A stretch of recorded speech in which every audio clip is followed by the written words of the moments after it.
Bonjour, chers collègues et membres du groupe TIS Afrique. Bienvenue pour cette nouvelle capsule que Anna et moi avons le plaisir de vous présenter sur Padlet. Alors, nous allons vous parler de Padlet, vous présenter Padlet, comment prendre en main Padlet, vous faire quelques suggestions et faire un petit récapitulatif.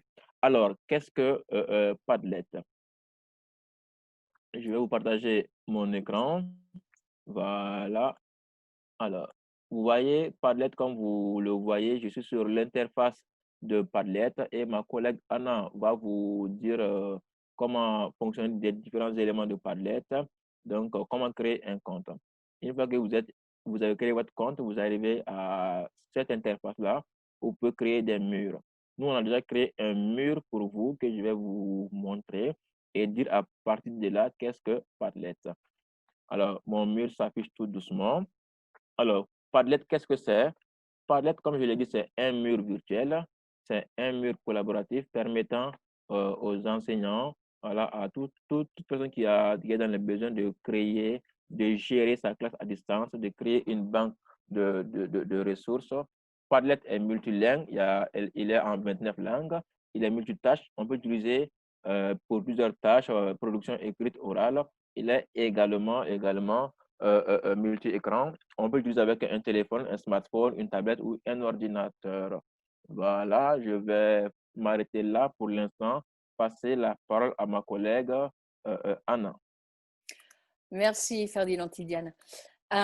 Nous allons continuer alors avec, je partage mon écran, avec notre Padlet.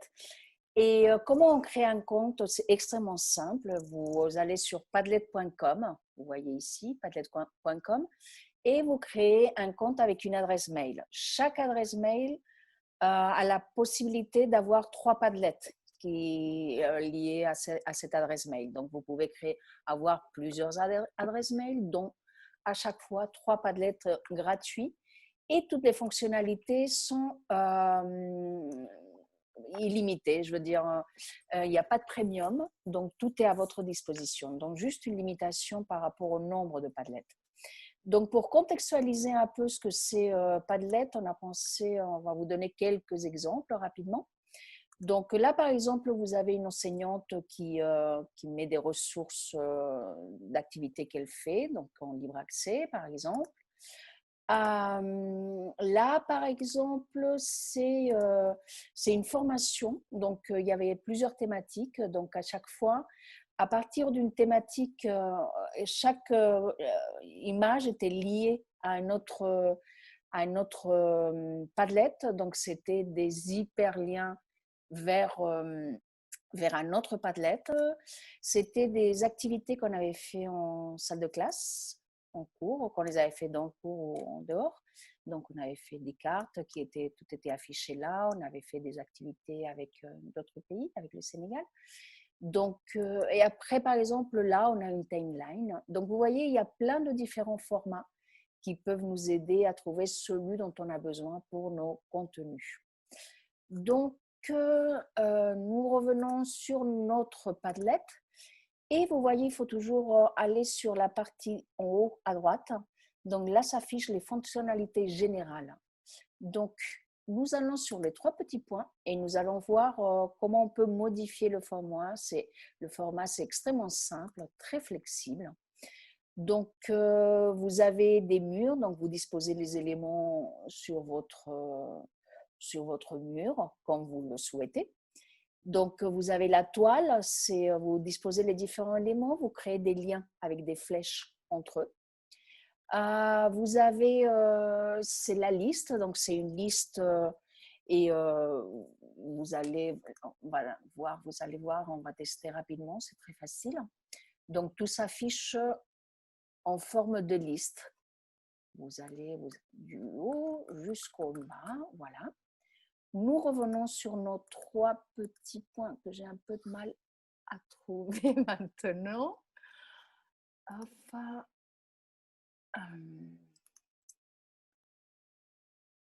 voilà. Et nous avons deux autres formats qui ont été récemment mis sur Padlet. Sachez que Padlet change, s'enrichit très rapidement. et il y a de nouvelles fonctionnalités qui apparaissent tout le temps. Donc là, par exemple, la carte. Donc, vous pouvez disposer des repères sur une carte et vous pouvez voilà, faire des activités. Vous avez aussi le format chronologie, donc vous pouvez afficher des dates par exemple ou voilà, faire une timeline, une chronologie de différents éléments. Et donc nous avions fait la fonction colonne. Et je cède la main à mon collègue Tidiane Ferdinand qui va vous expliquer comment mettre sur notre Padlet les différentes ressources, les fonctionnalités et comment partager, comment travailler dans le partage. Merci beaucoup, Anna. Je vais partager avec vous maintenant mon écran. Alors, voilà que ma collègue Anna a fait des modifications sur le mur. Si moi, je me dis par exemple que voilà, la couleur ne me convient pas, il y a différents éléments qui ne me conviennent pas, je peux modifier assez rapidement. Mais je vais vous parler dans un premier temps de comment gérer son compte. Ici, vous avez le compte, vous pouvez gérer le profil, les différentes statistiques, paramétrer la langue. Il y a 29 langues qui sont disponibles dans Padlet. C'est très important pour vous. Vous pouvez également manipuler et bien gérer votre mur Padlet en cliquant, comme je l'ai fait, sur l'icône qui est là. Vous pouvez modifier le nom de votre mur qui va automatiquement se faire. Donc, vous voyez, en cliquant, en ajoutant le 01, ça s'affiche ici. En l'effaçant également, ça disparaît de là. Donc, on peut également modifier la description, ajouter une icône. Voilà, vous pouvez également modifier, par exemple, le fond d'écran. Si je veux une couleur unique, je peux choisir une couleur unique. Ça va être modifié en direct. Je peux choisir des dégradés. Voilà, je peux également choisir des images et ou choisir maintenant des motifs et textures. Je prends celui-là qui me semble voilà, un peu mieux, je le mets, je le modifie. Je peux également gérer des attributions, comment si je veux faire afficher le nom de ceux qui ont produit des documents ici, je peux les mettre. Je peux également décider de maintenir ou non les commentaires, de maintenir ou non les réactions. Il y a un élément qui est extrêmement important ici, c'est l'approbation.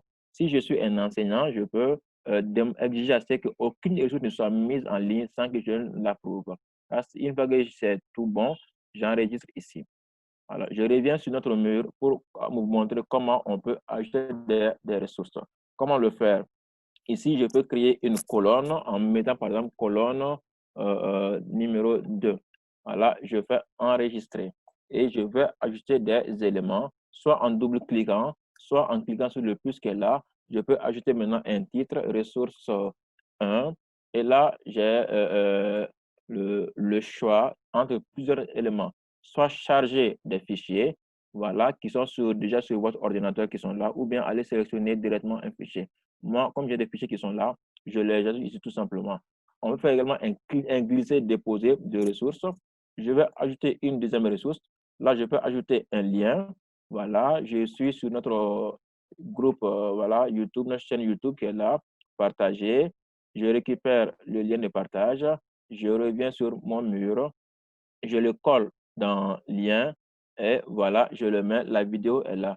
Un autre élément extrêmement important, c'est les 3 points qui sont là où je peux ajouter plusieurs choses.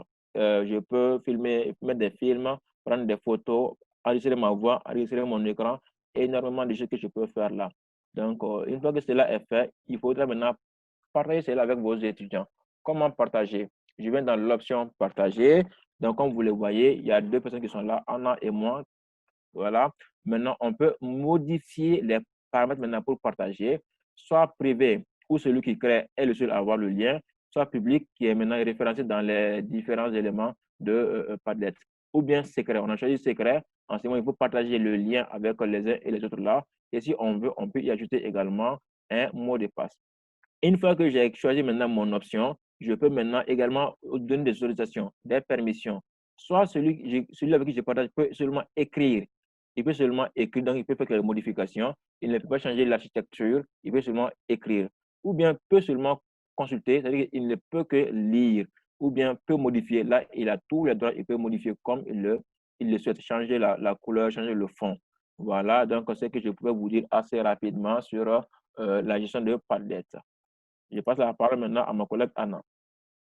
Voilà, donc nous avons un outil extrêmement simple, extrêmement flexible et on a plein de possibilités pour la salle de classe. Vous avez vu quelques exemples avant, donc on peut partager avec les étudiants dans la salle de classe ou hors la salle de classe. On peut aussi mettre de ressources, on a vu, on peut faire des chronologies, on peut faire des géolocalisations, on peut euh, mettre des ressources à la disposition, des ressources que les étudiants pourraient prendre à distance pour nos cours à distance, pour peut-être organiser, donner des ressources qu'ils pourraient voir avant, puisqu'on est dans une formation inversée.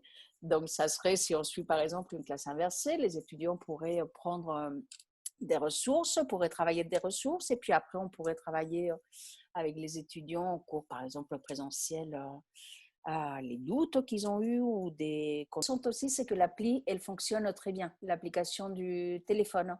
Elle fonctionne très très bien, elle est très accessible. Et voilà, il y avait aussi les possibilités de générer des codes QR qu'on peut utiliser plein de fois. Cela permet facilement de partager. Une fois qu'on a fait les liens de partage, là, on les génère, on envoie par mail ou bien le code QR comme tu viens de le dire. Oui. Donc voilà, on espère que vous avez aimé. On mettra le lien de notre Padlet en libre accès pour qu'on puisse tester. Et on vous lancera des défis au 30 novembre pour une séance en direct, en synchrone, pour avoir plein d'idées, des idées de partage et des idées pour la salle de classe. Et merci de nous avoir écoutés.